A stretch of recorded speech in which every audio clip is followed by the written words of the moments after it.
Hi, everyone. Thank you for tuning into my short webinar, Understanding Estate Planning. My name is Jim Kipp. I'm the owner and president of Kipp Wealth Management. You know, for most people, estate planning isn't even on their radar. Most people don't know if they should have a will or if they should have a trust. They know they should have something, but they're not quite sure which one is better for them. Over the next 20 minutes, I hope I can clear up the confusion and give you some insights as to why it's important for you to have an estate plan.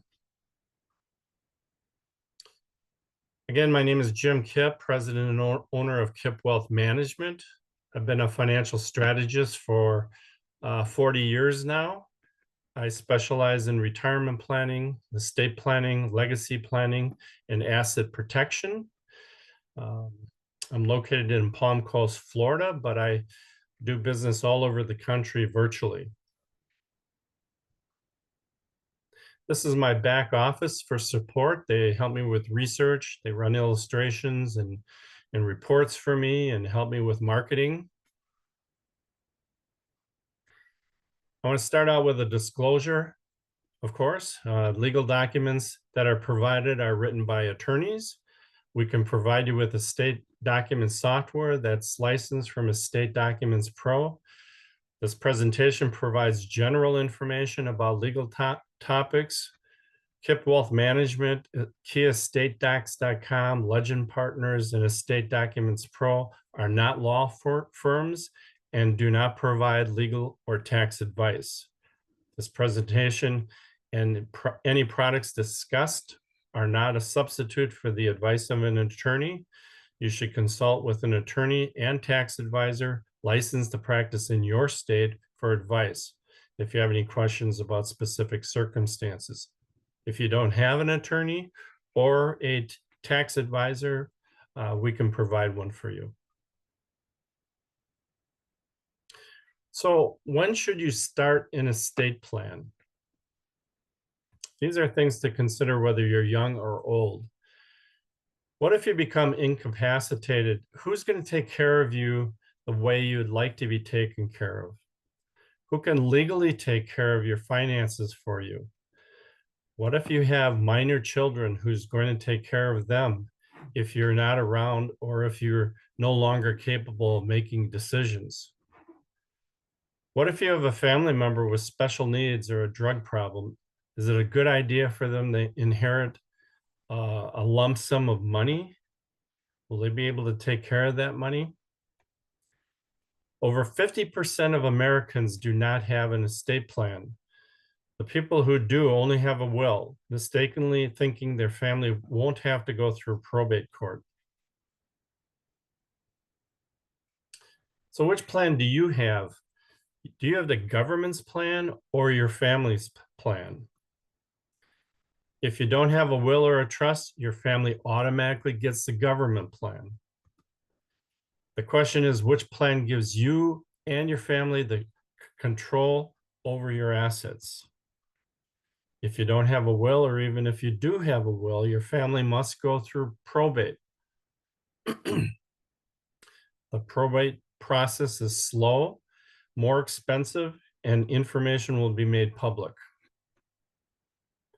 Most people are unaware of how simple and easy it is to put a personal estate plan in place that gives them the control over their legacy.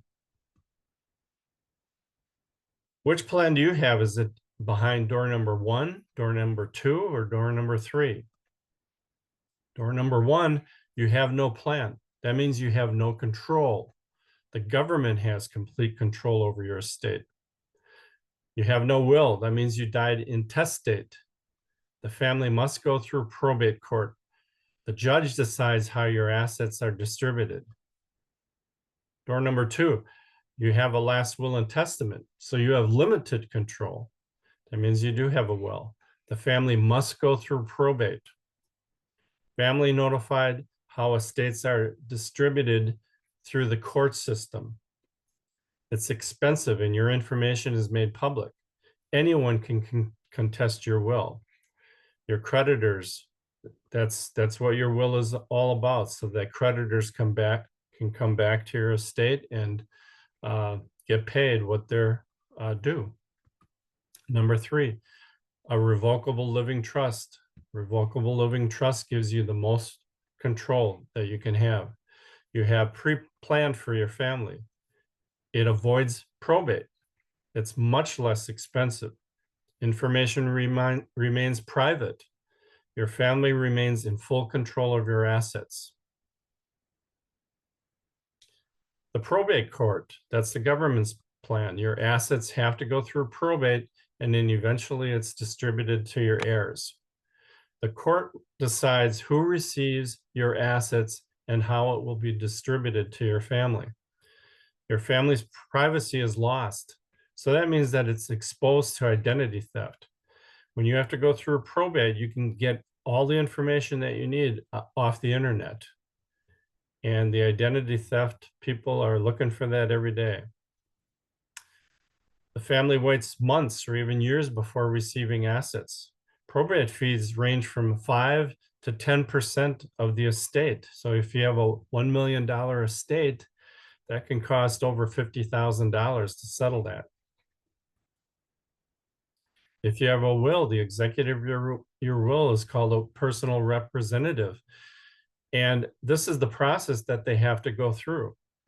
They must file a petition for probate. They must catalog all property of the decedent, including real estate and personal property. They must get appraisals on real estate and anything else that has perceived values, cars, things like that. All values can be questioned by the courts. So that could be a daunting assignment for the people that you name as personal representative to go through all of this.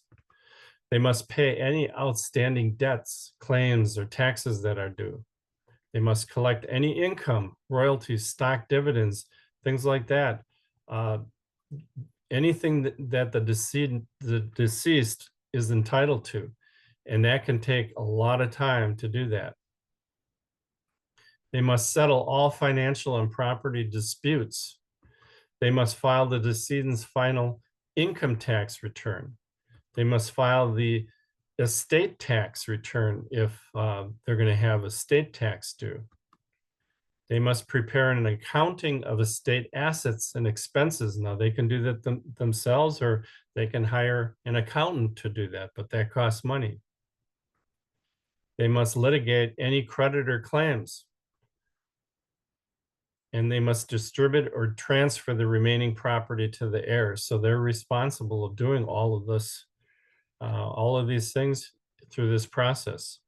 If the personal representative lives out of state, then a bond may be required. The cost of the bond depends on the value of the estate and the personal representative's credit score. So if you have a son or a daughter that you name as personal representative and they live in another state, well, guess what? They're going to have to buy a bond. And if their credit rating is not that great, they're going to pay a lot of money. It could be hundreds of dollars. Estate planning is essential if you own a business, an LLC, or real estate. You own property in more than one state. You have minor children or children with special needs. You have children from a previous marriage. Your spouse or family members aren't comfortable handling family or financial matters. You want to make a significant charitable gift. You have estate tax that's a concern. You want to avoid assets being tied up in the courts. You want to keep total control of your estate. And if you become incapacitated, your treatment is carried out according to your wishes. All of these things, if these are concerned to you, you definitely need an estate plan. A revocable living trust. It's a separate legal entity you create to place your assets in while you're alive. You can move assets in and out of the trust at any time. You maintain complete control over your assets. It allows you to decide who gets your assets, when, and how they receive them. Since your assets are in a separate entity, there is no probate required. A trust is like a basket where you put all your assets in and carry it with you while you're alive. At your death, your successor trustee can easily and privately pick up the basket and follow your instructions for management and distribution. What are the consequences of not having a revocable living trust for minor children? Well, the courts will be tasked with appointing a guardian for your children. The process can be lengthy, emotionally taxing, stressful for the children and family members.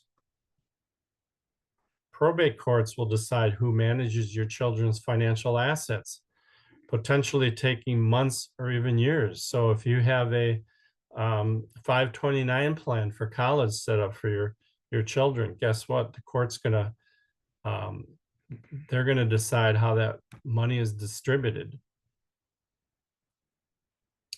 The person who is ultimately appointed by the court as guardian may not align with your wishes. Family members may disagree, causing family conflict and disputes. There will be increased costs due to legal fees and administrative procedures. Durable power of attorney over finances. It's a legal document that allows another person to transact personal financial business on your behalf. Most common needs is if you would become incapacitated. Let's say you're in a coma from an accident or a stroke. Someone you trust can make sure your financial life is maintained when you're unable to. Not having this document could mean your family may be forced to petition a court to be appointed as your legal guardian to care for you. That wouldn't be a very comfortable thing for your family. Strongly recommend that you keep this document up to date because this is very, very important. Durable power of attorney over healthcare. Durable means that the POA remains in effect even if the principal becomes mentally or physically incapacitated. The agent's role is to make medical decisions such as consenting to or refusing treatment based on the principal's wishes and best interests. Your HIPAA laws, privacy for healthcare, that's the major roadblock that you're going to run into if you don't have a healthcare power of attorney. These decisions might include life-sustaining treatments, surgeries, medications, and other healthcare related matters. The principal can specify in the document the scope of the agent's authority, including any limitations or preferences regarding certain types of care, such as end-of-life decisions. So it's very flexible as long as you prepare this document before something happens. The principal can revoke or modify the durable power of attorney for healthcare at any time while they are still mentally competent. The principal can choose anyone they trust to be their healthcare agents, such as a family member, friend, or professional like an attorney or your financial advisor. Now, if you're over 50 years old, you probably remember the Terri Schiavo case. It's the most recognized case of not having a living will. In 1990, Terri was 26 years old and she suffered a cardiac arrest. Terri developed brain damage from lack of oxygen. She became comatose and was in a vegetative state because Terri had no advanced healthcare directives. She was put on a feeding tube. Terri's husband went to court and was granted the right to be her legal guardian because she didn't have an estate plan. Terri's husband had to go and find a judge and pay for a court to make him legal guardian. In 1998, her husband had Terri's feeding tube removed. He didn't want her to live in this state, in this situation anymore. Her parents filed suit and a judge determined that Terri would not have wanted to continue life prolonging measures. The feeding tube was removed, but reinstated a few days later by order of another judge. So multiple judges were involved in this case. In March of 2005, a judge ordered Terry's feeding tube to be removed again, and she died 3 days later. Over a 15-year period, there were 14 court appeals, petitions, and hearings. They were fought in the Florida State Court, the Federal Supreme Court, the US Congress got involved, as well as Governor Jeb Bush at the time and President George Bush. This all could have been avoided with one estate document, a living will. Over 75% of the estates in America will be subject to probate court. So why don't people take the time to set up an estate plan? Well, they think it's only for old people. They only think that it's for people after they die. They don't have many assets. They think that they don't have many assets, but if you have own a home or bank accounts or you know, a minimal amount of assets, you should have an estate plan set up. They think it's an intimidating process. It can be. They think the attorney fees are too expensive, and they definitely can be. It's an uncomfortable topic, so it's difficult for people to talk to their kids or even their spouse about this topic.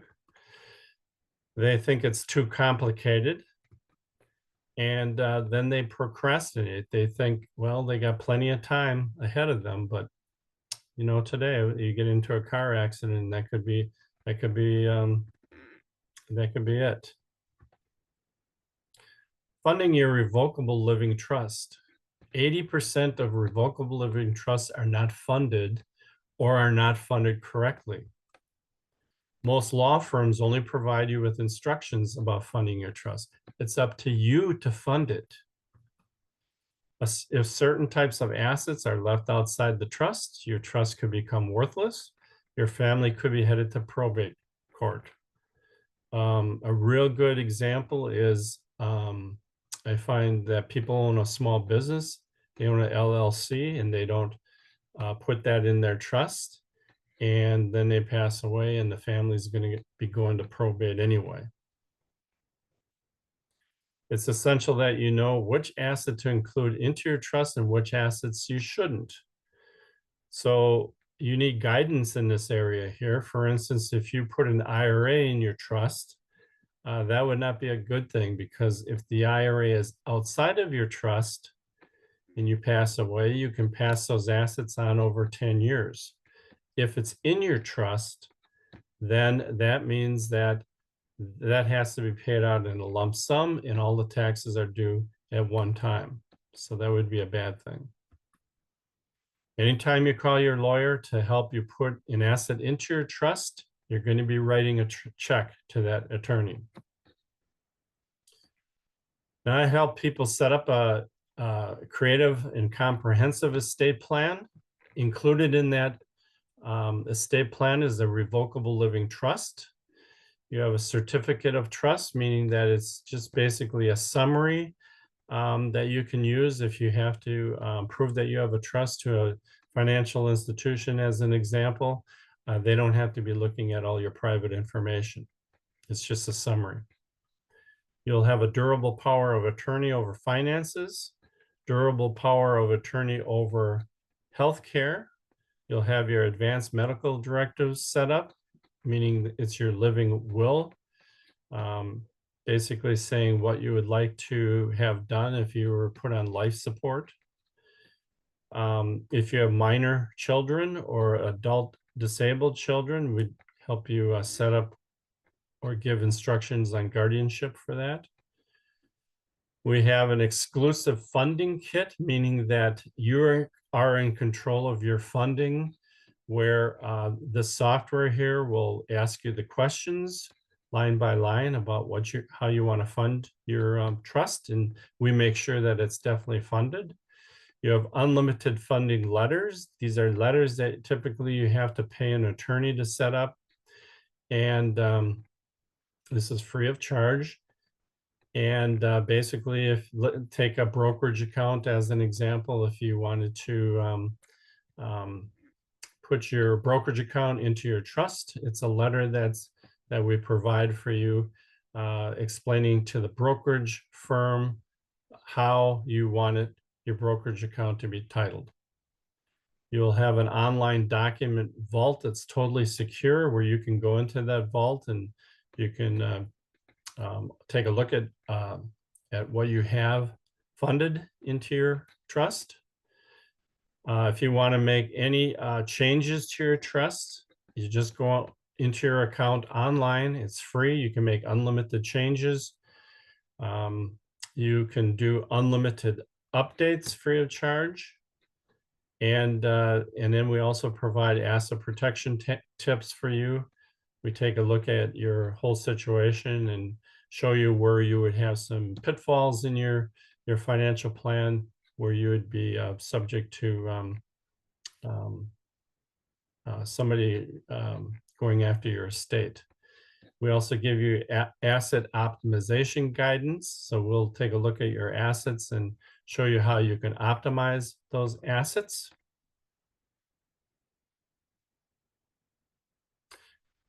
So the comprehensive estate plan that we have that we can provide for you, basically on the lower left there, typical estate plan would cost you about $5,000 if you went to your local estate planning attorney in the area. We're giving a $3,000 discount for a limited time to the people that are watching this webinar. So your total package would be $1,995. If you're interested in hearing more about this or looking at a free demo on this, just scan on the lower left-hand corner the QR code there. You can look at a short video, and you can sign up to look at a free demo that I put together for you. You can also go to the QR code on the right side there, and you can set up an appointment with me to get on my calendar, and I can answer any questions that you have regarding this. And that's really about it. It's very easy to do. I want to thank you for watching this short webinar, and I hope that we can talk soon.